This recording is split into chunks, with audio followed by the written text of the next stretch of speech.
Baby,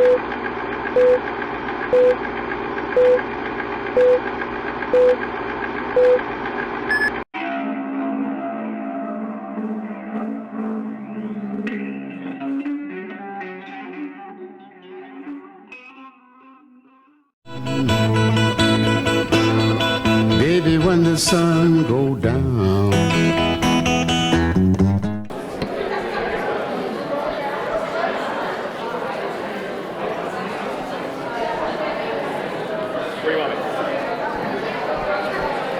All right, ladies and gentlemen, this time we would like to call your attention to a very special set of awards that we would like to give out. About a couple of years ago, the Robert Lockwood Legacy Award was established to recognize what, of course, Robert did, what he meant to our community, and, of course, the impact that he had on so many people. I heard him talking about all the kids that have learned and all the people who've grown up with Robert. Of course, we all have, because, you know, he was 110, right? We're all much younger than Robert. So.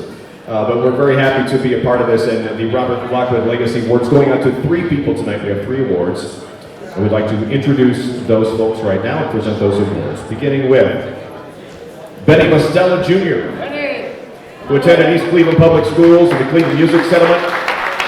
As a member of his high school instrumental music department, he received awards from the National Association of Jazz Educators at Lakeland College, University of Akron, Duquesne University, the Jamaican Invitational Jazz Competition. Benny attended Capital University, got his Bachelor of Music in 1980, worked with guys like Bill Holden, Joe Williams, Phil Woods, Tom Scott, Marvin Stan, Clark Terry, and Frank Foster. And after coming back to Cleveland, he worked with the Townsend Big Band, Rhythm and Motion, Platinum Keys, Spectrum Jazz Group, the Dells, Little Anthony in the 90s and 2000s, of course the Reed Project, and the Robert Lockwood All-Stars. Ladies and gentlemen, Benny Costello Jr.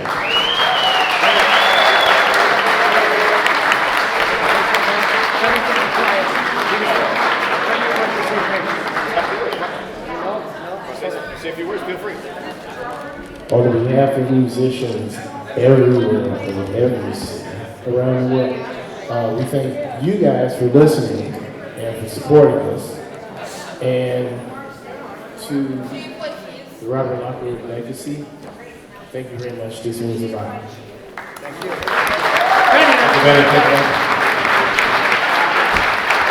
Next, we'd like to bring up Gene Schwartz. She met Robert back in 1972. Played with him for 37 years. Considered him a father figure. In fact, he called him a son all the time when he would pull him out of bed and make him do push-ups between gigs. So, of course, Gene, a legend here in the city of Cleveland, of course, around the world from his racing days as well. He's in Hall of Fames all over the place. Ladies and gentlemen, Gene Schwartz. Little history lesson. I hadn't been playing bass very long. In 1972, a friend of mine, Dave Griggs, one of my brothers, took me down to the Onyx on 102nd and St. Clair.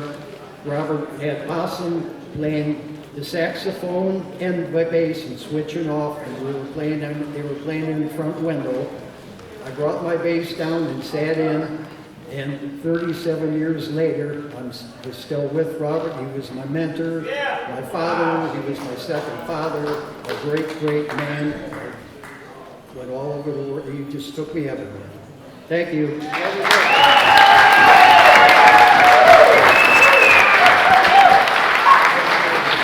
Our final award of the night goes to Charles DC Carnes.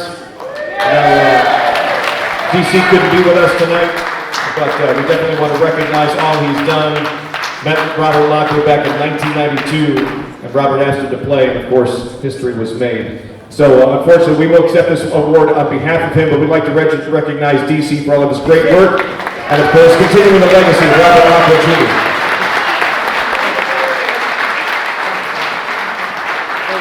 Todd Meany, ladies and gentlemen, Todd Meany. I'd like to say a few words about DC from the bottom of our heart. You know, everybody knows DC's struggling a little bit right now with his health. He's on Facebook, get instant message. Please reach out to him. He loves to hear from his fans. He's going to make it, and we're going to get him back here next year. Here's the DC. On with the show.